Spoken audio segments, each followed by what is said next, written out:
எனக்கு பிரியமானவர்களே, இந்த உலகத்தில் நான் வாழ்கிற வாழ்க்கை குறுகிய வாழ்க்கை. 70 வருஷம், 75, 80, அதுக்கப்புறம்லாம் கொஸ்டின் மார்க் தான்.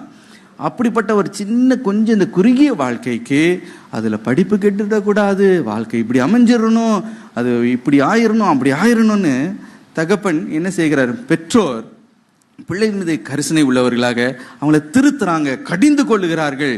ஏன் சில பெற்றோர் நல்லா அடிக்கிறார்கள்.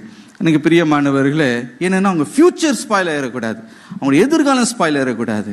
இந்த கொஞ்ச கால உலக வாழ்க்கைக்கே ஒரு பெற்றோர் இவ்வளவு கவனம் செலுத்தி ஐயோ உங்களுடைய எதிர்காலம் கெட்டிடக்கூடாதுன்னு நினைக்கும் போது, பரமபிதா அவர் எதை பார்ப்பார் தெரியுமா? உங்களுடைய நித்திய எதிர்காலத்தை அவர் பார்க்கிறார். ஹல்லேலூயா. நித்தியமாய் வாழ போகிற அந்த எதிர்காலம் தான் அவருக்கு ரொம்ப முக்கியம். இந்த உலகத்தில் இருக்கிற இப்போ இந்த சிற்றின்பங்களை பார்க்கிலும் அந்த எதிர்காலம் தான் அவருக்கு முக்கியம். ஹல்லேலூயா.